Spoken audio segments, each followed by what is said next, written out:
여기 계신 형사님들 딱 뵈면은 그냥 베테랑이라는 느낌이 확 가는데 특히 우리 교수님 같은 경우에는 뭐 굉장히 오랜 시간 이제 또 형사 일을 하셨으니까 혹시 기억에 남는 사건이라든지 아쉬운 사건? 저는 뭐 나름대로 경찰 생활하면서 성공한 사람이라고 생각을 하는데 네. 그럼에도 불구하고 곰곰이 생각해보면 돌이켜보면 실패한 형사예요. 왜요? 형사는 그렇습니다. 본인한테 배당된 사건 중에서 특히 살인사건 같은 거 강력사건이 배당이 됐는데 그거를 해결하지 못하고 제복을 벗게 되면 영원히 실패한 형사로 남을 수밖에 없어요. 근데 저한테 그런 어떻게 보면 아픔을 남겨준 사건이 하나 있습니다. 어떤 사건이? 포천 매니큐어. 중학교 2학년이던 엄양은 2003년 11월 집 근처에서 갑자기 실종됐습니다. 실종 96일 만인 지난 2004년 2월 집에서 6km 정도 떨어진 야산 아래 배수관에서 발견됩니다. 그 사건이 발생해가지고 일반적으로 수사본부 3개월 정도 하잖아요. 1년 했습니다, 수사본부를. 그 왜 1년을 했냐면요. 이춘재 사건, 화성 사건이 포천으로 옮겼다. 화성 사건의 2차 사건의 그림 모습하고 똑같아요. 그러다 보니까 일로 옮겼다고 언론에서 대서특필하는 바람에 모든 국민들의 이목이 집중돼 버린 겁니다. 그 바람에 꼭 잡아야 된다고 해서 1년을 수사본부를 차렸어요. 그래서 제가 거기 현장에 이제 그 이후에 급작스럽게 그쪽으로 발령이 나서 가서 이제 수사를 했는데 결국 지금까지 검거를 못했기 때문에 미제 사건이 개인적으로는 한이 되고 그 부분 때문에 저는 실패한 형사인데 그러나 뭐 저한테는 그러나 포기할 수 없고요. 지금도 포천 갈 기회 있으면 반드시 거기 들려서 오고요. 우리 후배들이 잡을 거 믿습니다. 그게 그러면은 1년 가까이 그 본부가 계속 차려져 있을 정도고 전 국민의 이목이 주목됐다고 했는데 압박감이 장난 아니셨을 것 같아요. 사실 우리 형사분들은 누구보다 더 잘하실 거예요. 수사본부가 딱 만들어지면 거의가 아침 한 8시까지는 출근하죠. 예. 그다음에 저녁에는 23시경에 수사회예요. 수사회의예요. 밤 11시에. 회의를. 예, 그러면 온종일 그냥 오로지 그 사건에만 매달려 있다 보면 이제 내 주변의 모든 게 다 단절돼요. 예, 이제 일정 기간이 지나면 이제 공황 상태가 와요. 형사들이. 잠은 제대로 자요. 저 같은 경우는요. 꿈 꾸려고 해봤어요. 하도 이 단서가 안 풀려서 한 번은 이제 그 무속인이 하나 와가지고 그 아이의 방에서 좀 자고 싶대요. 뭔가 감을 얻겠다고? 그래서 재웠어요. 자고 일어나더니 새벽녘에 화장실에 가서 거울을 보면서 입 모양을 이렇게 하는 거예요. 예. 그 입 모양을 제가 갖다 놓고 수백 번을 비슷하게 연습을 하니까 내가 추적하던 내가 나름대로 용의자라고 생각했던 사람의 이름하고 비슷해요. 그래서 거기서 쭈빗한 적이 있었고 야 이러면 내가 직접 꿈꿔야겠다. 내가 꿔봐야 되겠다 싶어서 제가 이제 그 집에 가서 그 아이 이불 깔고 이불 덮고 한 이틀 잡았어요. 근데 저는 꿈에 안 나타나더라고요. 아니 지금 말만 들어도 오죽하면. 그렇지. 아니 뭐 영화에서도 보면은 그 송강호 씨가 살인의 추억에서 무속인 찾아가가지고 뭐 부적 같은 거 받아오고 막 맞아요. 그런 장면이 나오더라고요. 오죽하면은 지푸라기라도 잡아버릴 정도로 진짜 이게 찾아가는 걸 거 아니에요. 선생님처럼 그래요. 어디 보살럼 찾아가 보라 이러는 게. 갔어요. 그러니까 이제 10,000원 놓고 절 한번 하니까 그렇게 얘기를 안 해줘요. 그래서 또 절 한번 더 했어. 총 5번 했어요. 5만 원. 5만 원을 줬거든요. 다 하니까 어제 1팀 왔다 갔는데 그거 들으면 된다. 또 유난히 들어요. 앞전에 1팀 왔다 간 거. 1팀이 왔다 갔다는 거예요. 얼마나 다들 간절하면. 그러니까. 근데 그거는 그 무속인을 믿어서 가는 게 아니고. 믿은 거 아니에요? 그렇지. 어떤 약간의 마음의 참고 유한이나 싶으니까. 그러니까 그렇게 해봐 이런 거 없어요. 이렇게라도. 무속이 어떻게 식으로 얘기하냐 하면 동쪽에 있다. 맞아. 네? 그럼 뭐 50대다. 이제 뭐 4월 며칠 초하루에 잡힌다. 이 정도까지밖에 얘기를 안 해줘요. 등구름 잡는 얘기. 예, 그런 얘기를 해주는데도 그래 간다니까요. 절박한 마음에 가는 거죠. 이거 뭘 해도 도움을 받고 싶어. 어떻게든 잡아야 되니까. 뭔 짓을 해도 못 하겠어. 어떤 마음이 있을까 그게? 이게 딱 간단합니다. 딱 하나예요, 원리는. 무슨 기본적인 정의감이 깔려 있는 거 그건 둘째치고요. 사건 현장에 가서 피해자의 모습을 보면서 그 사람의 고통을 받아들이는 거예요. 얼마나 아팠을까, 얼마나 고통스러웠을까. 그래서 형사들이 아마 제가 판단할 때는 그렇게 쫓는 이유는 현장을 봤기 때문에 그럴 것 같아요. 현장을 보지도 않은 그 뭐 다른 분들이 막 얘기하면 어떤 때는 속상하더라고요. 네, 맞습니다.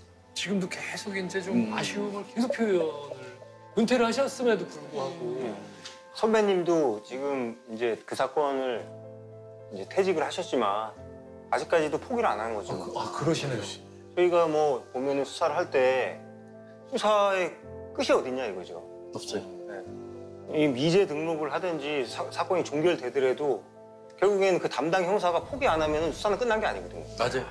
형사가 포기하는 순간 범인은 발 뻗고 자는 거예요. 형사가 포기하지 않아야지 발 뻗고 못 자는 겁니다. 그럼 이 사건 공소시효는 없었어요? 없습니다. 이게 다행인 게요. 잘 아시지만 태완이 사건이 생기면서요. 이제는 완전히 없어져서 이 사건은 공소시효가 없어요. 끝까지 추적해야죠. 지금도 이렇게 방송에 나와서 얘기하시는 이유가 예. 난 추적 아직 안 멈췄다. 예, 예. 저는 이거 검거되는 거 보는 게 제 한 푸는 겁니다.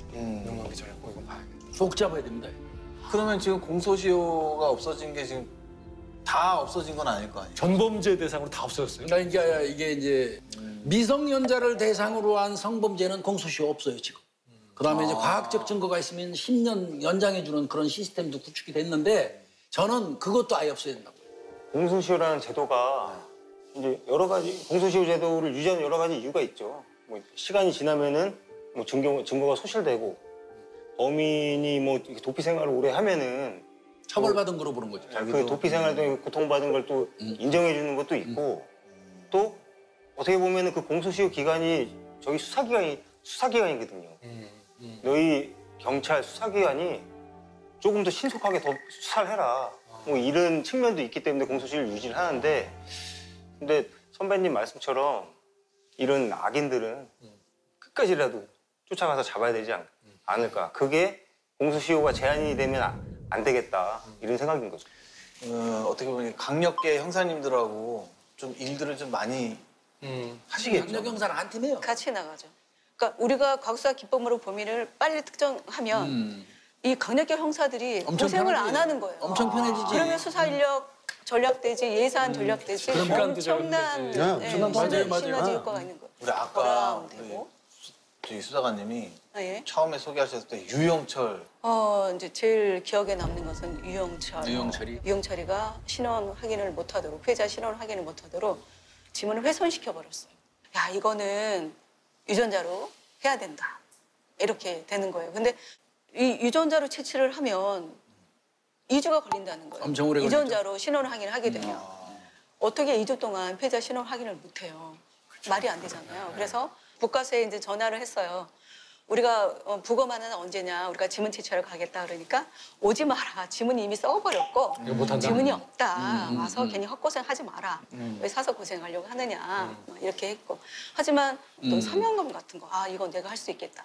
이런 자신감이 또 있었어요. 그래서 제가 가서 이제 시도를 한 거죠. 한쪽 구석이가 쭈구리가 앉아서 지문을 채취를 하는 거예요. 그날 또 몇 명 거? 8명. 그럼 8명에는 뭐 그럼 손가락이 몇 개예요? 80개를 80개죠. 네. 근데 한 개 지문을 채취하는 데만 해도 161번을 찍었더라고요. 저는 그렇게 많이 161번을 찍었다? 손가락 한 개로. 그다음에 지문 채취가 막 제대로 안 되잖아요. 너무너무 간절한 거예요, 마음이. 그래서 제가 손목을 붙잡고 언니 도와주세요. 제가 지문 채취게 언니가 제발 도와주세요. 언니가 도와주면 제가 지문을 잘 채취해서 언니가 누군지 이름을 찾아드리고 그다음에 따뜻한 가족들 품으로 보내드릴게요. 막 그렇게 간절하게 얘기하고 그러면서 이제 막 안 될 때는 막 진짜 눈물 나더라고요. 제가 막 거의 흔들리는 사람처럼 그렇게 지문을 채취를 했는데 아니 야 근데 그게 성공했어요. 성공했어요. 아니 근데 잘했어. 아주 심하게 부패돼서 도저히 찍을 수 없는 한 사람을 제외하고는 전부 다. 수고하셨습니다. 네. 아니 다른 분들은 어때요? 과학수사대 분들의 그 도움을 받으신 사건이 있을까요? 그거는 강력 형사 한 분들은 사실은 과학 그 실사회하고 이렇게 분리해서 얘기하는 것 자체가 오늘은 편의상 분리하는 건데 그쵸. 한 몸인 네, 거죠. 한 몸이에요. 네. 현장 나가면 먼저 과수팀에서 그 현장 감시 끝나고 종료하고 나면 이제 뒤에 형사들이 들어가서 또 현장 살펴보고 이런 형태로 가는데 제 기억에는 과수팀들 참 멋있게 그 팁을 준 케이스가 있는데 범행 현장을 우리가 뒤지다가 아무런 단서를 못 찾았는데 그 과수팀장이 그 인근에 있는 그 건물 옥상으로 올라가더라고요. 옥상을 딱 올라가더니 쭉 반경을 그려요. 저한테 턱 주면서 계장님 이거 말이죠. 여기에서부터 여기까지 뺑 원을 그리면서 그 주변에 골목길 담벼락 밑이라든지 전봇대 밑에 가가지고 떨어져 있는 뭐 모든 거를 좀 회수해 주시죠. 형사들 동원해서. 그러니까 형사들이 화났어요. 우리가 뭐 그런 거 회수해 오는 사람들이야. 주덜주덜하는데 그래도 이유가 있을 거라고 생각해서 그렇게 하라고 시켰어요. 그 직원들이 회수했는데 거기 담배꽁초가 나왔어. 범행 가기 직전에 골목에 숨어서 담배 피우고 침 뱉고 한 게 나온 거예요. 그 현장에서 얼마나 떨어져 있어요? 현장에서는 뭐 5, 600m 떨어져 있죠. 결국 그거를 수거해서 거기에서 나온 지문을 전부 뽑아서 인적사항을 파악하고 그 사람들을 쫓아다니면서 개별적으로 알리바이를 깨가지고 범인을 검거하는 그런 사례도 있어요. 와, 진짜 그러니까 이 가수 팀장이 정말 잘하셨던 잘한 게 거예요. 현장 범위를 넓게 설정을 하신 거죠. 그렇죠. 네. 옥상에 가서 쫙 보고. 그러면 그렇죠. 약간 그 사람은 그런 거네. 범행 전이든 직후든 여기까지는 뭐 검사가 없겠지라고 하면서 거기서 담배 같은 거 핀 거네. 그치, 그러니까 걔도 설마 여기까지는 그거를 착안한 거죠. 완전히 완벽한 콜라보다. 맞아요, 그럼요. 맞아요. 지금 네. 이렇게 보니까 완전히 한 팀인 네. 것 같고. 그러니까 저희는 범인을 검거하지는 않아요. 강수사는. 근데 같이 검거하는 네, 거예요. 검거 가서 이렇게 체포하지는 않지만 저희가 범인이 누구라고 특정을 해주거나 모든 우리가 사건을 분석하고 증거물을 분석한 모든 자료들을 형사팀들한테 전부 제공해줘서 사건을 해결할 수 있도록 지원해주는 그런 역할을 하고. 저희가 그러잖아요. 그 팀보다 위대한 선수는 없다. 그 사건 현장에서 그 현장을 제일 잘 보고 제일 분석을 잘하는 거는 당연히 과수팀, 네, 과수 요원들이죠.